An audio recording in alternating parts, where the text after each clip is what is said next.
Bonjour François, Bonjour Gilles. nous sommes au Salon de l'Agriculture. Tu fais partie des agriculteurs qui ont eu la chance de pouvoir rencontrer directement le président de la République, même à plusieurs reprises. Tu as aussi pu voir Marc Fesneau, enfin voilà. Et est-ce que tu as l'impression que ces gens ont finalement compris le message du monde agricole? Écoute, je pensais que oui, on avait compris le message, notamment le Premier ministre, aussi les ministres de l'Agriculture. Le président, vu son comportement samedi, je pense qu'au moins une première partie de la journée, il n'avait pas compris. Et j'ose espérer qu'il a peut-être compris. Donc moi, j'ai pu lui parler sur le problème du point de blocage qui allait sans doute arriver le jour où il serait décidé à mettre les actions en place. C'est-à-dire que le point de blocage, il va se situer dans l'application de ce qui va être décidé, donc au niveau administratif, au niveau de l'exécutif.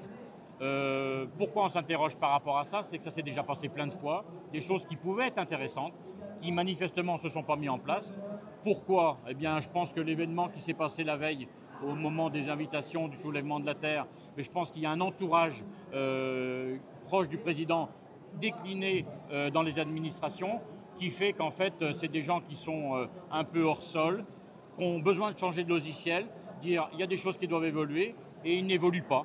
Ils n'évoluent pas parce qu'il y a plein de raisons. C'est qu'à leur décharge, il y a beaucoup d'imbrications de lois et tout ça. Donc on trouve toujours la petite virgule qui fait qu'on ne peut pas appliquer. Mais je pense qu'il y a aussi une forme de militantisme qui reste dans cette administration, un peu écologique, d'ailleurs qui nous conduit là où on est aujourd'hui.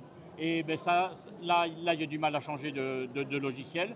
Et tout ça pour dire qu'à un moment donné, quand on veut, eh bien, on peut. La preuve, ce qui a été fait dans le nucléaire a montré qu'on pouvait quand même avoir une direction et s'y tenir. Je pense que pour l'agriculture, il est urgent de définir une stratégie. C'était ce qu'on attendait d'ailleurs samedi du président Macron. Ça ne s'est pas passé du tout comme ça.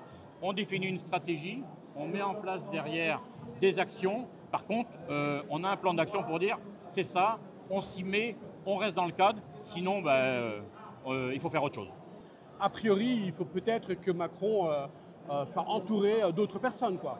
Oui, je pense, et peut-être qu'à sa décharge, il n'a pas compris encore tout ce fonctionnement-là. Et je crois qu'on a le devoir de lui dire aujourd'hui, de dire si vous voulez réussir, si vraiment vous avez envie de réussir, eh bien derrière tout ça, ça ne suffit pas les annonces, il faut vraiment mettre tout le monde au diapason. Très bien. Écoute, merci beaucoup pour ce message très clair qu'on transmettra au Premier ministre et au Président. Merci Gilles.